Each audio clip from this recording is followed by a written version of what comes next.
Everybody got a scholar they can use to stay remote. Everybody sound deep till it's time to bear a load. But what does what you believe? All right. Assalamu alaikum. Peace and blessings, everyone. Welcome to another episode of the Conscious Connection Conversations, where we explore the intersection of community, conscious, and culture. I'm your host, Imam Dr. El-Amin. Each week, I should say, our conversation begins with one of my original songs. I produce music with the intention of cultivating conversation and connection. The music is not the destination, it's the doorway. It serves as a thematic anchor. It helps us explore bigger questions about faith, leadership, service, justice, and ultimately the human experience, right? We're all human beings. We're all connected regardless of what path we walk, how we see life, how we worship, any of the boxes that you want to check off. We're all human beings. So tonight's conversation is grounded in the song, Put It in Motion. You heard a little bit of that as we came on. The heart of the song, it is really one simple question. What does your faith produce? Does it remain something we profess, or does it become something that people can actually experience through us? And tonight I am really honored to explore that question with someone I've had the privilege of coming to know recently. And I have a great deal of respect for his work, his legacy, and his spirit, most importantly. I think that's something that is I took notice of initially, was the spirit, beautiful spirit. So my conversation partner tonight is Reverend Stephen J. Thurston. He's a pastor of New Covenant Baptist Church, Chief Impact Officer of the Rainbow Push Coalition, and CEO of Empowered Enterprises, and author of Mirrored Moments. His ministry is consistently extended pulpit into leadership, civic engagement, organizational development, and community transformation. And I'm going to stop right there. The rest of it you will pick up as we start to dialogue. Thank you so much for being here, brother. Dr. Tariq, man, I'm honored. Thank you for your friendship, for the fellowship, and this opportunity to share your platform, man. I'm thoroughly honored. Promise you. Yes, sir. It is mutual. It's mutual. I want to start with kind of what I mentioned initially, which was what does your faith produce? When you hear that question, what's the first thing that comes to mind for you? Yeah. So the output, I challenge our members Sunday after Sunday at the end of our worship experience. You came to hear a sermon. Now go out and be a sermon. We ought to be translating the truths and the principles that we hear within our experience at the Cove and allow it to live out embodied evangelism, embodied service to the people, so that, in our culture, in our faith tradition, people don't want to just hear about the Jesus that you serve. They want to see the Jesus that you serve. And so whatever your faith tradition is, that ought to be demonstrated in how you act, how you respond, how you engage, how you love people. The foundation of our ministry focuses on loving neighbor and seeing neighbor itself. And so when you recognize that everybody is neighbor, then you ought to be treating people like neighbor as you treat yourself. As you love yourself, you ought to be loving on other people. And so show some sign, as my dad would say, if you got something in you from a spiritual space. That's beautiful.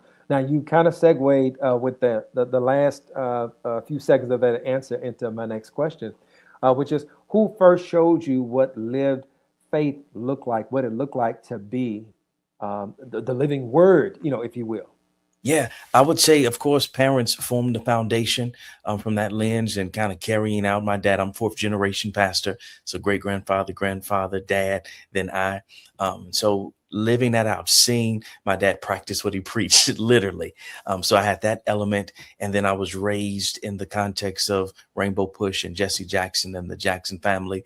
So being able to work with and travel with and hang out at the house with and all of the things with Reverend Jackson, seeing him not just talk about it, but turn around and go out and be about it. So I would say that those are the two foundational pillars as it relates to formulating my framework for how to live out faith and just be true to the word that you say you ascribe to. So those are really powerful examples, right? You get to see them putting it in motion, if you will.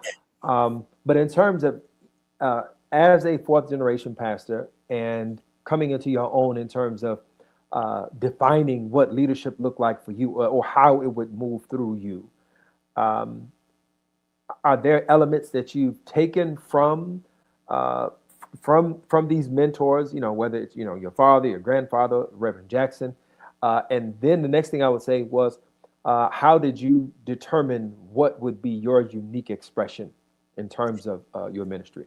Yeah, man. So I'll start with the second piece first. So my kind of framework is I preach prophetic messages, but I want to provide prophetic maps. So I used to flip property back when I was in college. That's kind of where I got started in real estate. And I would go to the various stores to get materials. I don't do the work. I can paint. That's about it. But I would often go with the contractors to go buy the materials and bring them back, so the contractors wouldn't try to upcharge me. And going to Home Depot was always a different type of experience for me that I came to enjoy. And it helped with the structure of my leadership and how I engage even with ministry. I would ask a question, and they would not just point me to where I needed to go like the other stores would. They would sometimes literally grab me by my hand, walk me to the place, to the aisle, help me find the item, and then ask me what I was working on while we were walking there to see if there were any other items that I might need. I think that our church ought to do the same thing for people. People come in with questions. People come in with needs. We grab them by the hand. I'm preaching a prophetic message that will challenge and hopefully change their life. But they need some resources. They need some connections. They need the dots connected. And so our ministry ought to be a place where those dots can be connected. They get to where they're going, not because we pointed them there, but we grabbed them by the hand and we took them there. And so I see that as living out and practicing what we preach. When it comes to my dad and Reverend Jackson, it was about, if you're going to talk about it, be about it. Reverend Jackson called me in after I started pastoring, got a call here at the church, and his assistant said, Reverend Jackson needs to see you at the office right now. So I'm 23, pastoring the church back in Chicago, and I run over to the office thinking something is wrong. And he says, all right, you home? I said, yes, sir. He said, all right, next week you're going to work for me. I said, man, I got a whole church, like a lot of members. I got a lot of work to do. He said, I don't care.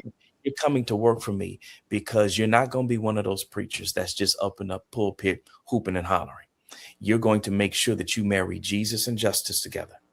And you're going to practice what you preach and live this out. So you're going to travel with me. You're going to work with me. I'm going to teach you policy. I'm going to teach you how to engage in these different environments. Your universe is going to be more than just Chicago, so that you'll know how to interact with all types of people and hear the needs of the people. And you are going to be a problem solver, because you'll be known at the end of your life more so for the problems that you solved rather than the problems that you uplifted.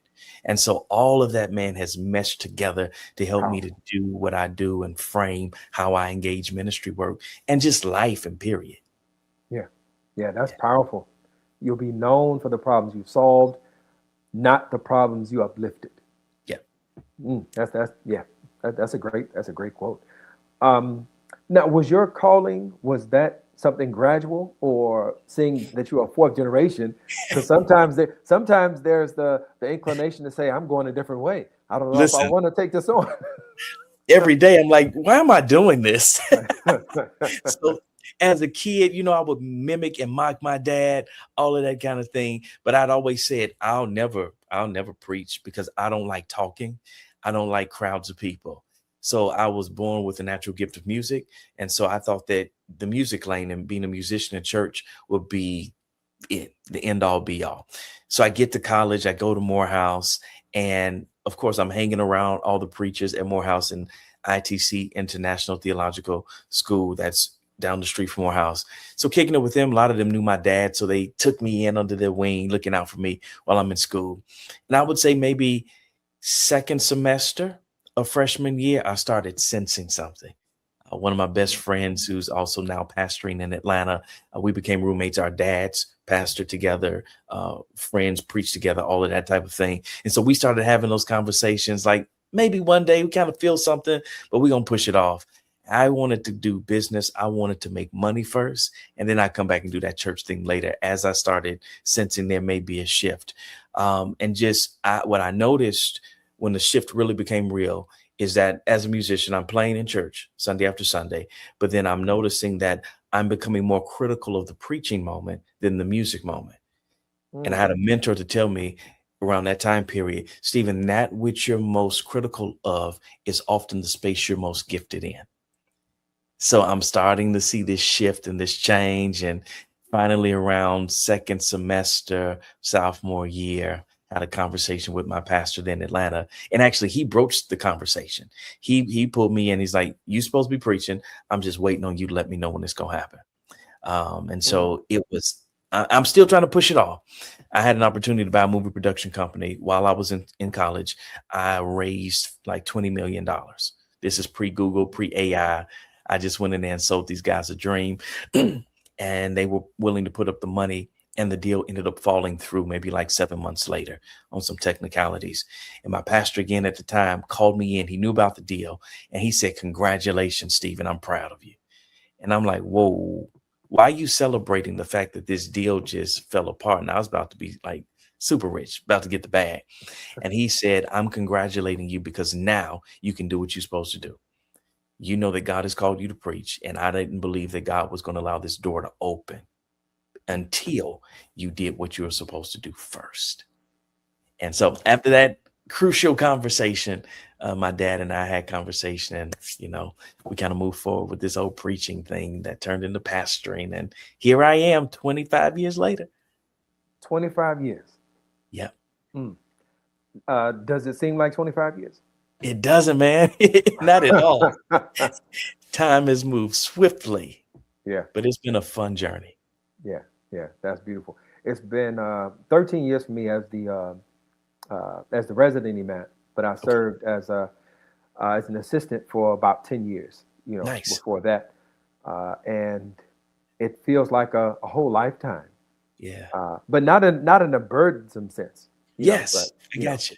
yeah. But when you look at the way that you approach things today, and you consider that it's been 25 years, are there particular lessons that you still carry with you from day one? For sure. So I had an advantage that I don't think a lot of guys in my world have. I got to sit at the table for a long time. Yeah. My dad and his peers, they brought me in. They didn't shelter me. They didn't push me to the side. I got to see the behind the scenes, the nitty gritty, Reverend Jackson taking me around. And so I was able to see a whole lot of stuff, learn a lot of stuff, and kind of build my leadership repertoire well in advance of most people who've been in this space. So I came in the game kind of at a high level, sitting at the big kids table, and that kind of positioned me to be wise in the decisions that I made. And I was always very keen, watchful. I would sit back in the cut and I see a whole lot, and I'm just watching and observing. And I took note of the lessons that I would learn from people's failures. Mm. And I was always taught that once you find yourself in a space and place with people who are doing what you want to do, and you commit yourself to trying to follow them and model after them and even mimic them, you're going to learn what to do. But most importantly, you're going to learn what not to do. And that has helped shape how I function as a leader.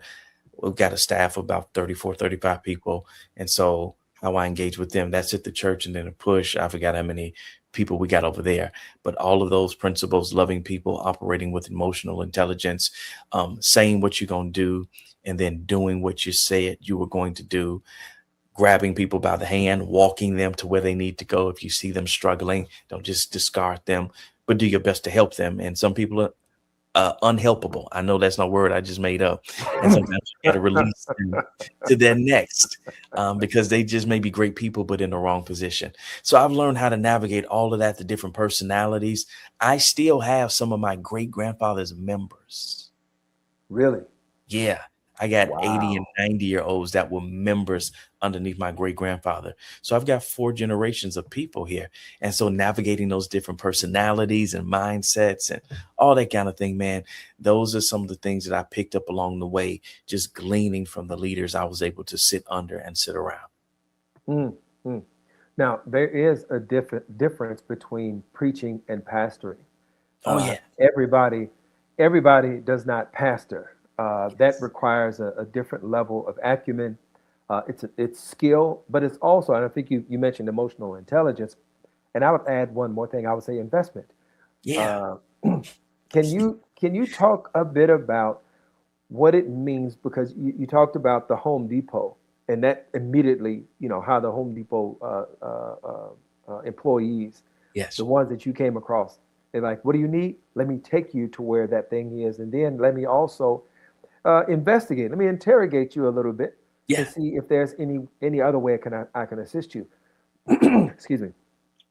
So for you, as it relates to pastoring, um, what has been the most important thing for you in uh, in pastoring a community, especially a multi-generational community, Yeah.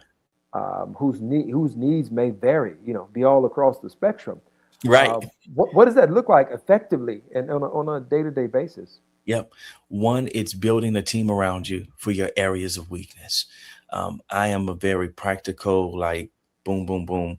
I got project management certification. So if anybody knows anything about that, it's very structured and organized. I'm not a highly emotional person.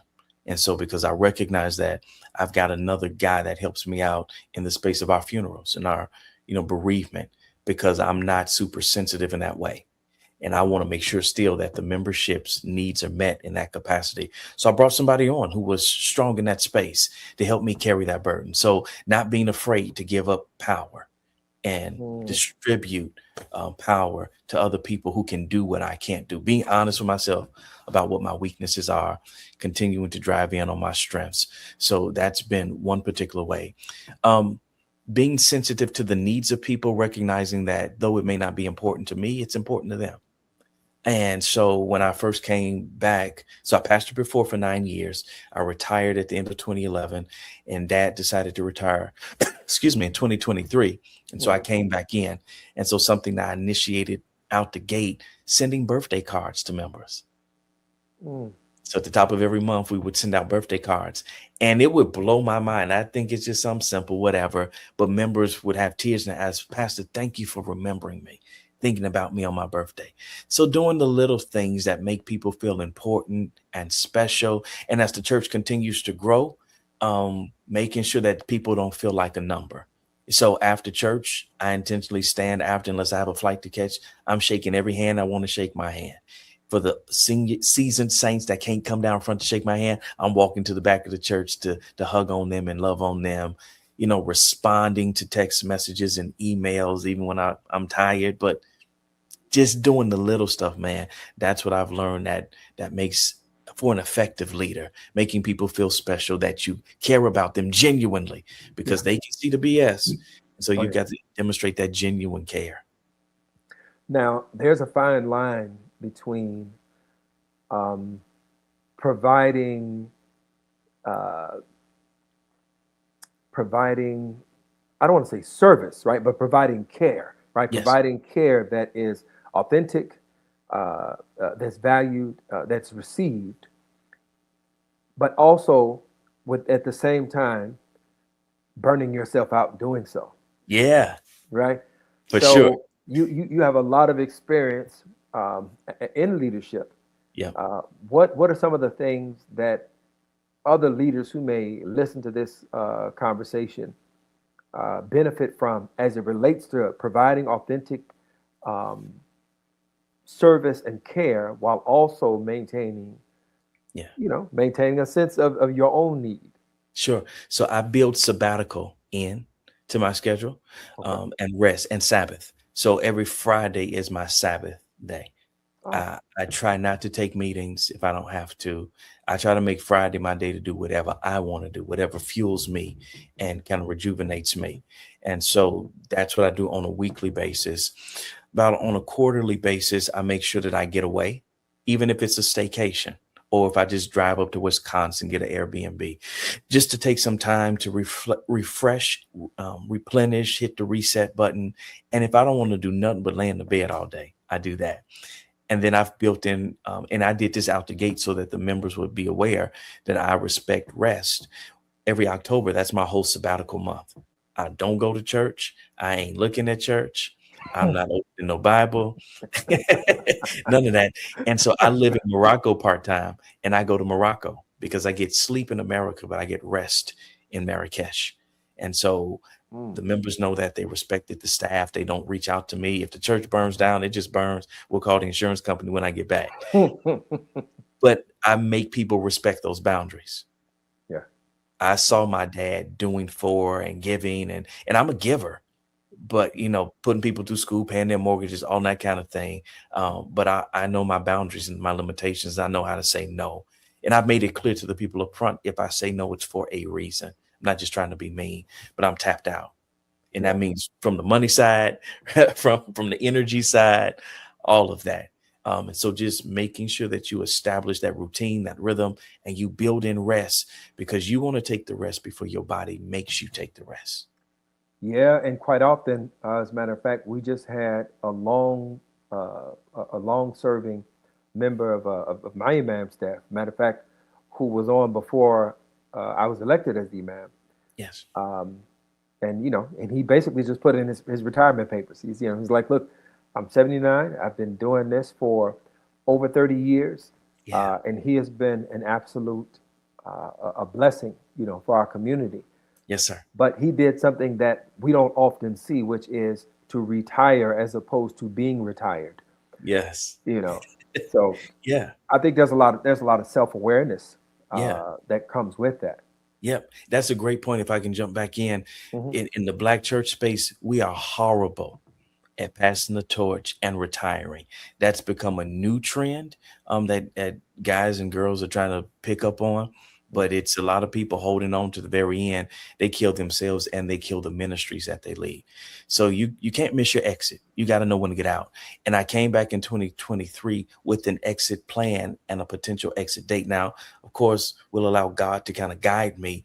But if I got it my way, another 8 years and I'm out of here. And I'm making room for the next generation, somebody younger than me, to come on, pick up the baton and run. And I'll be sitting on my rooftop in Marrakesh, hearing the call of prayer, chiming in with my Muslim brothers and sisters over there, and relaxing and enjoying life. Yeah. Talk a bit about what that means to get your rest. I feel like that's a whole chapter in a book.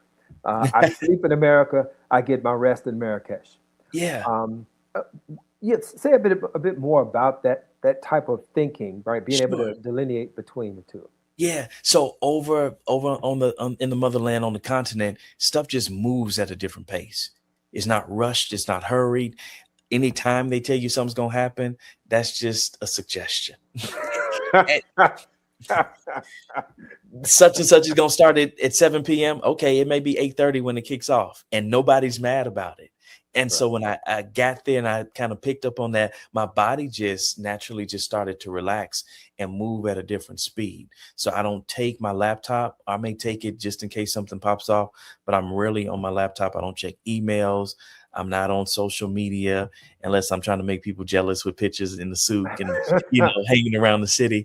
But it's just a relaxed environment, and my body just begins to move at a different pace. And here, if I sleep 4 to 5 hours, my body's like automatically up and it's ready to get back going. Over there, I can lay down and not wake up for 12 hours. Wow. And that's not just like immediately when I land. The whole time there, I have to Yeah. make myself get up because my body is in such a relaxed mode. And it took me a little while to get used to it. Like, no, let your body do what your body does over here. And my body will tell me. There's a book entitled Your Body Keeps the Score. I would recommend anybody get that book. But my body will tell me while I'm in the States, hey, it's time. You're overdue. You got to fly out. So Sunday, I'm flying out because my body has been telling me you got to get over there. And then when I come back, I mean, the minute I land, I can feel my body switch back into America mode. Mm. And so it's a different kind of vibe and energy. And I encourage everybody, if you can get a passport, if you can save up some money, find you somewhere to go where you feel that. And your body's gonna tell you that this is home. I'd never heard of Marrakesh, had never been until COVID. And when I landed there and after being there for a day, my body said, this is home. Get you an apartment over here and make this your spot. And that's what I did. Wow. And so, how long have you been going to? How long has that been home? Yeah, 5 years. Yeah, Mm. 5 years now. Mm. Yeah. Now, some folks who are listening, especially those people who have just the America lens, Mm. and don't understand that in other places that Christianity, Islam, and other faith traditions, they exist side by side on a Yes. regular basis, right? Yes. Um, could you talk a bit about the difference in coming from a place like, like the United States, which exists and is built upon polarization and separation, and Yeah. being in a space where you can just be yourself and you hear the call of prayer and it's not, you're not worried about, it's not a threat, you know? Yes. Man, so I recall we had engaged in this opportunity here at the church for our digital platform. I won't call the name of the company to disparage them, but they produce Christian content, almost like a Netflix, where people could go on. And so we incorporated that so our membership at their leisure could get access. And I remember sharing with one of the consultants from the company, hey, I won't be able to take our meeting. I'm going on sabbatical. I'll be in Morocco. And his response to me was, wow, that's amazing. That's a Muslim nation, is it not? I said, yes, sir. He said, man, you can do some amazing evangelism over there. And I said, no, I don't believe in colonizing. Mm, He got real quiet and he picked up on what I was putting down. yes. That's what happens here in the United States of America. We're trying to win everybody for Jesus. No, Jesus is not the only way for everybody. I know that just blew somebody's mind that a Black Baptist preacher said Jesus is not the only way. I don't believe that Jesus is the only way for people. Whatever your connection is to your God is your personal reflection and relationship. As I see my GPS, often when I was coming to the office to record this, it gave me 3 options to get to one destination. And I believe the same thing works in the faith space. There are different options and paths to get to God. Whatever you call God, let that be the thing that you do. Just build that personal relationship, grow, develop, become a better person. So being there, Jews, Christians, Muslims, all live peaceably together. We engage with one another. We respect the practices and the beliefs of one another. And it's a happy space. No Christian nationalism, no centering Jesus and everything and trying to put Bibles in school as if that's the only sacred text, when this faith tradition is one of the newest faith traditions. If we look at the history of faith traditions, and again, that taps into people's ignorance about, how religions developed and when, and things of that nature, how they connected, that we share a whole lot more in common than we do that separates us, things of that nature. But that comes to my education. I recognize I may know more than some people, especially in my faith tradition, about the connectivity between all of us. But it's an amazing space and place to be in, where everybody's respecting everybody and learning from one another, gleaning, because I believe all of us have nuggets that we can take from the other to make our lives better as individual and as a collective community. Yeah. Beautifully stated. It makes me think about, there's a verse in the Quran. It says surah, or chapter 4, for those who may not understand the surah, but the 4th chapter of the Quran, the first verse, it says, "O humanity, have reverence for your guardian Lord who created you from a single soul." And then it goes on to the creation. From that it's made, and then from them scattered countless men and women as if they were seeds. This idea of our common, that we have a common origin. We have a shared origin, right? Yeah. And I really appreciate the GPS analogy, right? That there can be multiple ways for you to get to a single space. Yeah. And I think that one of the things that really impressed me about you in conversation when we first met was this openness that unfortunately I'm not used to encountering it on a regular basis, which is to say, hey, you know what, you doing you, hey, keep it up, and I'm not trying to change you, I'm not trying to, but let's talk about commonality. Yes. And let's talk about and respecting that we can actually talk about how do we collectively put our faith into motion in ways that is universal. That's it. Right? It's universal. So what is it education, or is it just your own inclination, how God brought you here? That has that has kind of sensitized you in the way that you are? I think it's a mixture. I think the way God wired me is a key factor in that. And I think my upbringing, my parents, I was raised right. I had decent parents. And I Mm. don't think a lot of people are raised right. They're raised by barbarians and just ignorant people. Like, I often say to myself, if I don't say it out loud to myself when I encounter people, who raised you? What happened to you? What's the origin story for your ignorance? But Yeah. my parents were very open. Our family has always had a relationship with Minister Farrakhan and his family. My dad and him were close. They worked together, Mhm. all of that type of thing. So I was exposed to different people, working with Reverend Jackson, again, traveling the world, being around all types of people, and again, seeing everybody as neighbor. Everybody is somebody that you can learn something from and glean something from. And so you had the education on the back end, but the foundation was the exposure and being raised right. Yeah. Yeah. I find myself saying the same thing. I say, who raised you? You know, like these values, the stuff that you're saying, and I think this is actually a good segue. I hadn't intended to bring this up, but I could not help but think about, I follow you on social media, and your interactions with folks are not the typical pastor interactions, and it's just I get a really good laugh, a really good laugh, because it's like you're taking ignorance out to the woodshed. Yeah. Uh, you Yes, are sir. not playing with these people. Um, talk a bit about your, I don't know if it's a strategy or if it is just how you operate in the social media space, which for clergy, right? For faith leaders, sometimes there's a space where they don't actually know how to show Yeah. up as themselves, where they want to show up Yes. as a distilled version. Yep. But you show up, like I said, I you go take there. them out. Yeah. Yeah. If you, I know Michelle Obama said, if when they go low, you go high. I don't Yeah. take that approach. When they go low, I'm going to hell. I'm taking the express elevator to the core of hell, and I'm going to drag you there. Here's my Oh, perspective. I yeah, don't start fights, but I am proficient at finishing them. You yeah, don't have to come on my page. You don't have to make a comment. If you see something you don't like, keep scrolling. yeah, And I have that foundation because I only talk about on my page those things that I'm an expert in to some degree. yeah, If you pay attention to my content, it's in a couple of lanes. And so you come to my page to laugh, to learn, or sometimes both. yeah, And so I've done the research, I've done the work, I've been to school, I've got the degrees to talk about what I talk about. And because I've done the research, if you're going to come to my page and you're not a subject matter expert, I expect you to ask more questions than you make statements. Do your yeah, research and your homework first. And I often will give people a warning shot. And when they don't take the warning shot, I got to unload the clip on them because don't play with me because you didn't yeah. have to come here.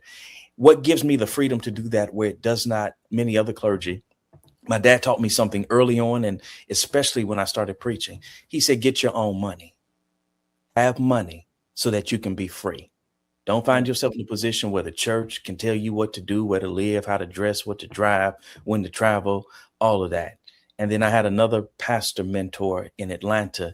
He said, get you some FU money. Yes. And so because my money isn't tied up in this, I've Yeah, got a level of freedom. I can walk away from the church and I'm gonna be okay. yeah, So that gives me the leverage and the freedom to kind of be free and speak my piece. And my family has always been in a decent financial position, and they've just believed in being free and speaking truth to power and saying what needs to be said. And so that's why I engage the way I engage, because who paying me? I yeah, got my own stuff, and it's not going, somebody want to leave the church because I had to check somebody, go for it. Somebody else is going to come. And I just believe in authenticity. I'm going to be my authentic self in every way, shape, form, or fashion, and in every space you encounter me. You don't have to wonder where Stephen stands. I'm going to be the same person. come to life. So tell me this: do you think that mentioning the idea of dependence, um, that some clergy may be under, and I wouldn't even say just uh, whether that clergy, even though we don't necessarily say that we have a clergy in Islam, right? But you represent a community, right? whether, however you are positioned, do you think that it is more an issue of financial dependence, or do you consider, which I'm thinking about, is that there's a sort of a passive face, a presentation that many folks who are in faith leadership want to present. They don't want to fight out in public. They don't want to, be the Yeah. person to offer a harsh response, even Yeah. if it's warranted, Yeah. right? So I almost Uh-huh. feel like there's this kind of a it's not pretend, but I believe it's an imbalanced representation, because then what happens is you have folks who profess to be leaders and profess to be certain in their faith and representations of that, and what they're representing does not look like, Yeah. it doesn't look like certainty, it doesn't look like strength, it doesn't look like, it just looks like you just here to Yeah. take one. Yeah, yeah, I agree with you. I think there is the job security aspect, and then there's this brand representation that the faith leader is supposed to have. And I think a lot of people in my contacts have a misreading of the Bible and a misreading of Jesus. They follow this white American Jesus, and I follow the historical Jesus. And he was a radical and a rebel and a troublemaker, and he probably would not be welcomed if he were to walk into America right now, because he raised hell. He died on the cross for our sins. Okay. In reality, in the cultural context, he was murdered. He was lynched on a tree Yes. because he was a threat to the Roman government. So let's just be honest and quit over spiritualizing stuff. And so I believe that I kind of model the authentic historical Jesus and clapping back at people. You read that Bible, Jesus was a clapback king. He got with people. He was a table flipper. All of that, man. All right. So tell me, what good, I want to go back to a lyric in the song. Yeah, yeah. And it's what good is all that knowledge if it never helps you live? Um, Now, there are two things in there. Number one, right, of course, the acquisition of information, knowledge, and we happen to be at a particular time where that acquisition, right, or to be a person who, I'm going to school, I'm trying to gain some type of mastery or credential, those folks are actually being derided by a segment of the population where the appreciation or the value of knowledge Yeah. is really, it's something that we got to really hold on to, because it's not Sure. something that's appreciated Yes. broadly, right? So Yes. that's one thing. But the other part is how we define life, right? What do we define as living? And what we have more often than not, especially amongst those who don't have an appreciation for knowledge, right? Well, in our tradition, we talk about useful knowledge, right? We want to be Yeah. increased in useful knowledge. Is that we don't have people who are living, we have people who are surviving, and they Yeah. don't know the difference, right? They don't haven't made the connection between the two. Yeah. Why do you? Or what are your thoughts about the? I don't want to say that. I don't want to paint with too broad, broadly a brush, but in general, what are your thoughts about this kind of moment that we're in, where knowledge is viewed in the way that it is, and life or living um, is not really understood? What it is to really be alive. Yeah. There is a saying, I forgot who authored this statement, but he said that the most illiterate people of the 21st century are not people who cannot read or write, but people who cannot learn, unlearn, and then relearn. Hmm. I think we need to find ourselves in this, excuse me, perpetual posture of learning, of growing, because if you're not growing, you're dying. And so it's important that we learn, and we ought to pay attention to the fact that people don't want us to learn, that burning books and reducing access to education, that ought to send off a red flag that that's something that we need to be pursuing if they're fighting so hard from a policy perspective to keep us from gaining access to these things. And so education, learning, knowledge, growing It's something, if you call yourself a leader, you've got to be a lifelong learner. That's a commitment that you have to make. And so the reduction of ignorance is needful and necessary. And we got so much easier access to Yeah. information than previous generations. So it makes no sense for people to be so dumb. Uh, Yeah. y'all got to stop that. Um, I'm trying to remember now the second part of your question. I'm getting old. Life. Life. It was Yes. something about life. Life and living, right? Being able to understand the difference between living and surviving.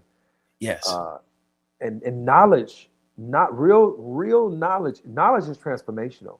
It correct. has an impact. It should have an impact and evidence in your life, in your Yes, living. Yeah. that ought to be change and transformation in you based upon what's being poured into you. If you're Yeah. not feeding yourself knowledge and insight and information, then that causes you to kind of shelter in place in terms of growth and ultimately wither up and die. And so life is experienced as we learn, as we grow, and as we then transfer that to make somebody else's life and experience with life better.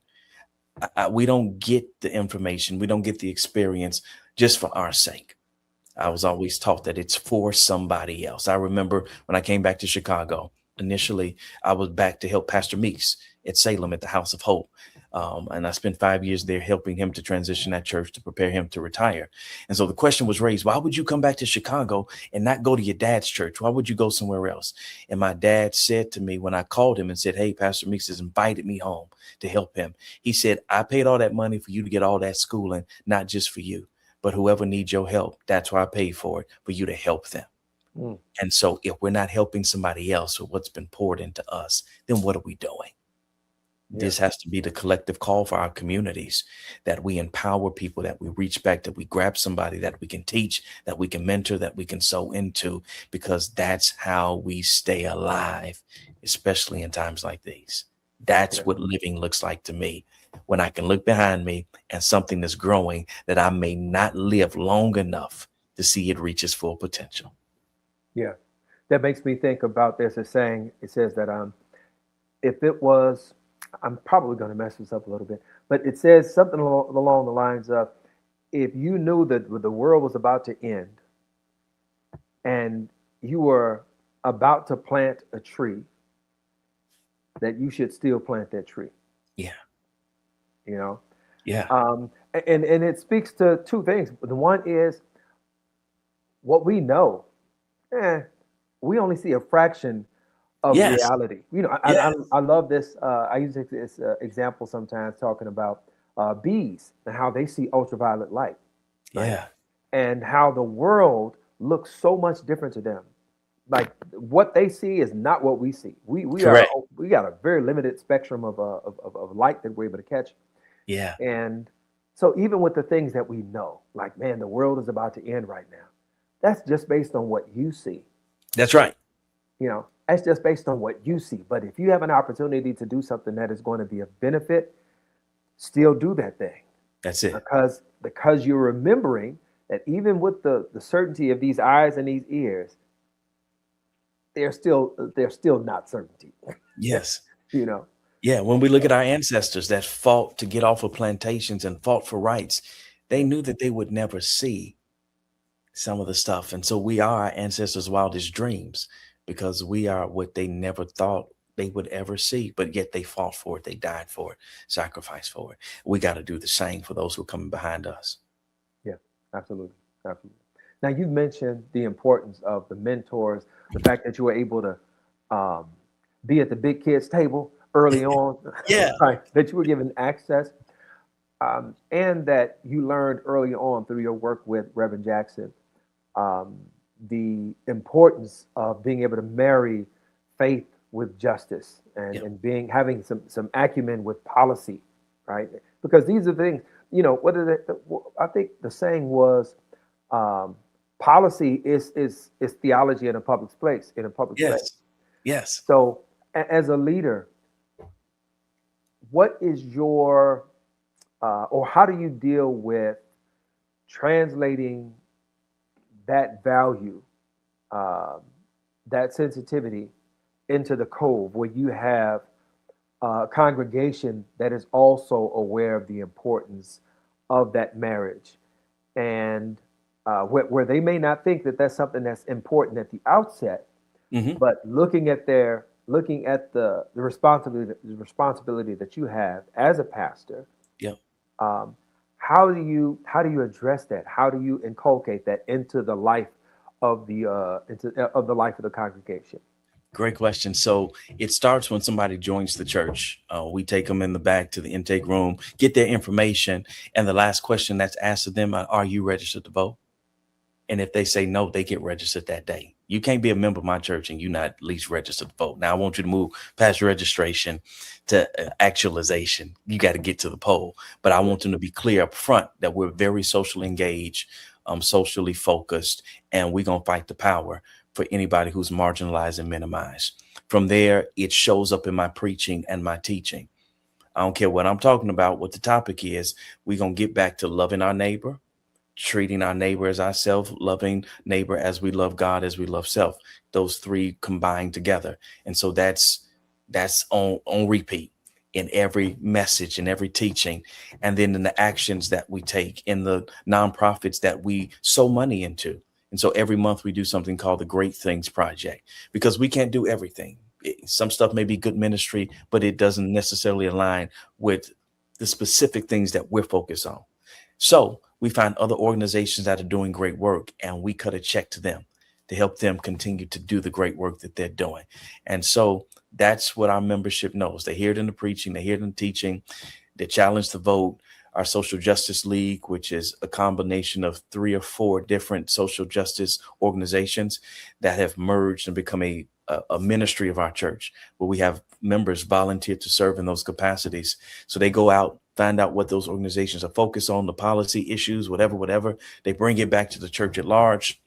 We talk about it, teach about it, help people to understand it, and then go out and do the work. I'll give a clear example. I did some work here, which is not, again, popular in the Black church, in a Baptist church. And we had an embrace of people in the LGBTQ plus community, brought some of those organizations into our space, gave them office space to do their work. And we partnered to provide HIV and AIDS treatment, access to healthcare. And so I had a few members, well, Pastor, why are we doing this?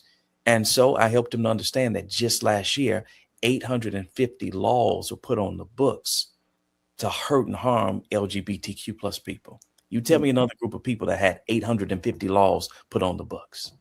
mm, And so when they heard those numbers, when they heard that I had gone to a vigil, 2 queer guys were run down in the street on 71st and Jeffrey about a year and a half ago. And I was invited with other faith leaders just to come in the community and pray and be present. And so I'm there at the vigil and I'm having conversation with all types of people there. And they're telling me about how many Q plus people have been murdered and bodies were dumped in the alleys, in trash cans behind people's houses. Never made the mainstream news, never was in the newspaper, but people in that community knew about it. I mm, came back and I shared that information with our congregation. And I said, now, y'all believe Jesus died for everybody, right? That includes gay people, right? yeah. Okay. So that means we got to speak up and we've got to help them and provide safe space for them. And so that allowed people, oh, wow, people are literally being murdered, bodies dumped in trash cans. We cannot be the church and not do anything, not Yeah. lend a helping hand. And so helping them to see the reality, what the problems are, giving them information, creating open space for dialogue, questions, and concerns.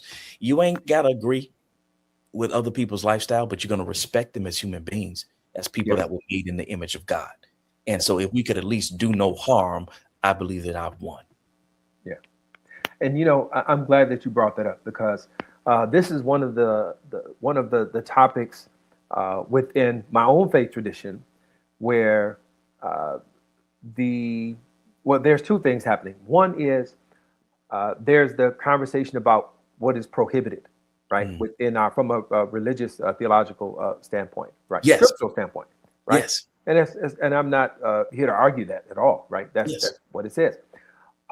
But then there's the other aspect, which is the humanity of people, right? So there's one thing you can have an issue with a behavior, Yep. but you can only be responsible for your behavior, right? Yes, sir. And I go back to at the very beginning, which is, for humanity to reverence the Creator who has created us from a single soul. That's it. Right. So it's the respect for the humanity. And there, like, like you could pretty much, kind of throw something at the wall and find any number of things that could serve as a dividing line. Sure. But I would much rather come from a position of my responsibility is one, not just to those that have placed their trust and confidence in me as a leader, but Yeah. also my responsibility. I have a responsibility to humanity. Yes. So I don't have to co-sign on anything that is outside of a norm or belief. But Sure. I will always respect that common humanity that we all share. That's it. That's So, it. If people yeah. could just accept that, man, we would have a lot less stupid stuff taking place. Yes, yes. And in a pluralistic society, which the United States of America is, Yes. it is not a Christian society. It is Thank you. not a Muslim society. It's not a Thank you. Jewish society or a Hindu or whatever.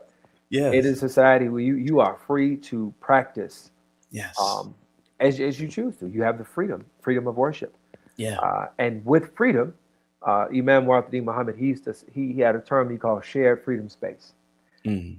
And shared freedom space, it means that you are recognizing those around you, right? They have a right to their freedom. You have a right to your freedom. Yes. How can we discharge and engage that freedom in such a way that we do not, we're not usurping one another, we're not Yeah. denying one another. Yeah. So it does, it becomes this dance of, well, let's find out what are our shared values, That's it. Yeah. And but that does take a certain openness, and I believe that it requires for us to move from adversarial thinking into neighborly thinking. That's it. So I fully support that. Yeah. Now, if you want to be somewhere where that's not the norm, go there. You're right. Go to those places. But I'm seeing things right now on my feed, and I don't know. I don't think I built this algorithm. I think somebody gave this algorithm to me. But I'm seeing a lot of cruelty that is taking place around the world right now, Yeah, man. and it's I just see a lot of heartening. humans, but not a lot of humanity. Man, I don't even know if I would call these people humans. Gotcha.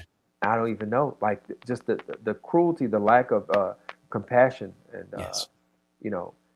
and empathy. And I want to bring this back to some of the things that I've seen you had to deal with, and I deal with these things in my own way on social media. Yeah. People jump up, and I shared a few clips of an interview that I did with Aisha K. Mustafa, the editor of the Muslim Journal, and she was talking about Ida B. Wells and her work. And I get some folks coming on, and they got real problems with this, and now it becomes an issue of, it's derision. It's not addressing the claims that were made.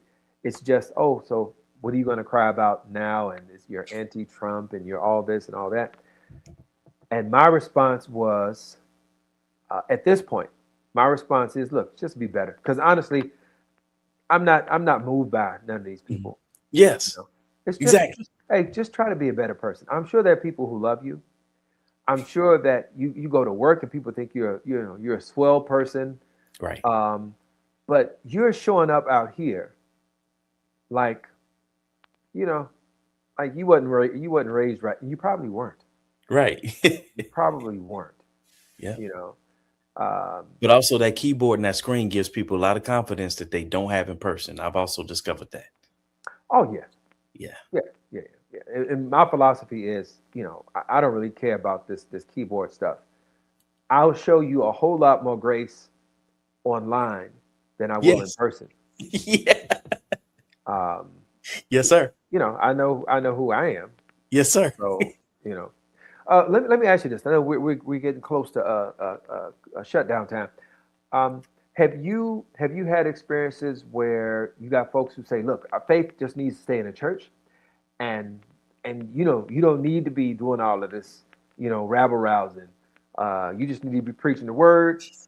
Because we got versions of that, amongst Muslims. Folks who Gotcha. they just want to read the Quran, and they want to Yeah. talk about the Prophet, peace and prayers be upon him, but they don't want to have any type of dealings with this political reality. Hmm. Yep, I hear that. And I remind them that Jesus and justice go together. Everything within the biblical text is political. From the 66 books that you have on down to the propaganda that's running through there, if you understood how this canon was put together. And so stop trying to divorce the two. This is a political book. Jesus was killed for political reasons. So there's no way that I could read this sacred scripture and divorce or separate the two. And as you said earlier, you got other places you can go. If you don't want to hear me fighting and speaking truth to power, Chicago has plenty fine churches with some amazing pastors. Go over there. But if you come here, you're going to get blackety black, black, black, Yes. fighting for the power. And we're speaking up for anybody and everybody who's marginalized and minimized. You can be queer, you can be woman, you can be immigrant, disabled, whoever you are. That's marginalized, minimized. We're going to elevate your voice, lift your issue, and show you the love, care, compassion, and concern that we believe that Jesus would share with you. Mm. And we're going to be the hands and the feet of Jesus and demonstrate that in your life. Mm. All right. We got a few quick rapid fire questions. How important have interfaith relationships been to you during this time, especially being able to say that where you get your rest is really an example of the potential that I believe exists here. So, Yeah. how important are interfaith relationships for you here at home in the U.S.? I'm doing much better with that. Trying to be very intentional. So reaching out to you, hey, let's grab lunch. I'm still overjoyed that you and members of your community came to our worship service and stayed the whole worship service. It was And wonderful. we're excited about that too. And so just doing that, some Jewish brothers and sisters sitting down from time to time. So I'm trying to be even more intentional because I believe that we share so much in common and we need to get to learn one another better and be able to say, no, these are my friends for real, not just on Facebook, not Right. in real life. These are my brothers, these are my sisters, and we're doing good work together. Yeah. Alhamdulillah. Last question. What is a message that you would have for leaders and aspiring leaders, those who may be discerning I guess they may be in a position of a discernment. And I would say this is not just for fellow Christians. I'm saying whether if you're Muslim, whatever, you're Jewish, whatever, because I think the sentiments and the things that pull us to serve are the same. Yeah, they transcend all of those boundaries. Yeah. So what would you say to someone who is thinking of serving a community in that respect? Like what are the 2 or 3 top things that they should take with them into that consideration? Recognizing that you cannot change grown people unless they're wearing a diaper. What you can do is influence them. And so that requires that you change what's within so that you can change what's around. Becoming a better version of yourself inspires and encourages other people to become better versions of themselves. Number 2, leadership comes at a cost, and leaders often eat last. So if you're not willing and ready to sacrifice and put others' needs and desires and comforts above your own, have a seat. Stay in the servant's position and don't move to servant leadership position, because this comes with some sacrifices and some of the stuff you won't recognize until you get in the game, until you're in the seat. Third and finally, everything you think you know before you get in the seat, you will discover once you're in the seat that you didn't know. I understand decisions that Reverend Jackson made, my dad made, and other leaders better now. I'm not as critical. I wish I could go back and take back some stuff, because once I got in the position, it became clear. This is why they did this. This is why they gave that individual so much grace. This is why they didn't cut this one's head off. This is why they said this and made this move and this decision. So give grace to the people that are above you, because once you get there, you'll understand a little bit better by and by, as we say in the Black church. You understand it better by and by why things are done. So give grace as you get to that place, and you'll understand why that grace was needful and necessary for you to give. Okay, wonderful. Our conversation partner has been Reverend Stephen J. Thurston, pastor of New Covenant Baptist Church, The Cove. And what's the I know you got a website, and what's the website? So the church, The Cove Chicago, THECOV Chicago.org. Go there. YouTube, same, The Cove Chicago. Facebook, same thing. And then if you want to follow me, it's StephenJThurston.com. Be prepared. I'm not the normal pastor preacher. If you're going to follow me on social media, Stephen with a PH, StephenJThurston.com. And then you can also catch us over at Rainbow Push, rainbowpush.org. Okay. Well, it has been a pleasure spending some time with you, talking with you. I look forward to seeing you in real life. Yes, sir. Soon. I pray that God continues to bless your leadership, your congregation, and I look forward to our congregations fellowshipping and doing some of this important work that has to go beyond the walls of the sanctuary of the masjid. For sure. Thank you, man. I appreciate you. I'm honored that you would bring me into this space today. Yeah, thank you, brother. So enjoy your weekend. Travel safely. Thank you, man. All right, I'll send you some pictures. Yes, sir. Please do. All right, family. We don't worship memory. We inherit what was p.m. Central, 8 p.m. Eastern, every Sunday. We will see you next time. Assalamu alaikum. Peace and blessings.